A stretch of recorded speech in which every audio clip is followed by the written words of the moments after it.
আপনি কি জানেন আমাদের প্রতিদিনের খাবারের পেছনে এক ক্ষুদ্র কিন্তু বিস্ময়কর পরিশ্রমের গল্প লুকিয়ে আছে? হ্যাঁ, আমি বলছি মৌমাছির কথা। প্রকৃতির নিঃশব্দ নায়ক। বিশ্বে রয়েছে প্রায় 20,000-এরও বেশি প্রজাতির মৌমাছি। তাদের মধ্যে কিছু একাকী থাকে, আবার কিছু বাস করে বিশাল কলোনিতে। কিন্তু একটি প্রজাতি, এপিস মেলিফেরা অর্থাৎ ইউরোপিয়ান হানিবি, সবচেয়ে পরিচিত এবং মধু উৎপাদনে পারদর্শী। একটি মৌচাকে থাকতে পারে 50,000 পর্যন্ত মৌমাছি, যাদের প্রতিটি সদস্যের নির্দিষ্ট দায়িত্ব আছে। রানী জন্ম দেয়, শ্রমিকেরা কাজ করে, আর পুরুষ মৌমাছি মূলত রিপ্রোডাকশনের জন্যই তাদের অস্তিত্ব। আচ্ছা, আপনি কি পরাগায়নের গুরুত্ব জানেন? আমাদের খাবারের 1/3 উৎপাদন করতে সাহায্য করে মৌমাছি। মৌমাছি না থাকলে আমরা আপেল, বাদাম, স্ট্রবেরির মতো এমন অনেক ফল ও শস্য হারিয়ে ফেলব। একটা মৌমাছি তার সারা জীবনে উড়ে বেড়ায় প্রায় 887 কিলোমিটার পর্যন্ত, শুধুমাত্র আধা চামচ মধুর জন্য। ভাবুন, 1 চামচ মধু বানাতে প্রয়োজন প্রায় 12টি মৌমাছি সমষ্টিগত পরিশ্রম।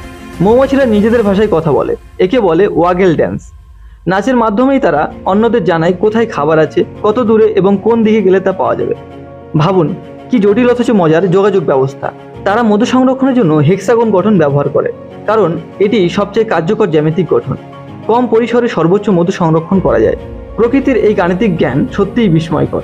কিন্তু গবেষণা বলছে গত কয়েক দশকে মৌমাছির সংখ্যা হ্রাস পেয়েছে 30-50% পর্যন্ত। কল্পনা করুন, যদি তারা না থাকে, আমরা খাবার হারাবো, কৃষি হুমকিতে পড়বে, আর বাস্তুতন্ত্রে থাকবে না ভারসাম্য। তাই আসুন আমরা সবাই সচেতন হই, বাগানে ফুল গাছ লাগাই, পরিবেশ বান্ধব কীটনাশক ব্যবহার করি এবং মৌমাছিদের রক্ষা করতে লেগে পড়ি। কারণ মৌমাছি বাঁচলে আমরা বাঁচবো, প্রকৃতি বাঁচবে। মৌমাছি নিয়ে এই অসাধারণ তথ্যগুলো কেমন লাগলো? আপনি কোনটি আগে জানতেন না? কমেন্ট করে জানান। আর হ্যাঁ, ভিডিওটি দেখার জন্য আপনাকে অনেক অনেক ধন্যবাদ।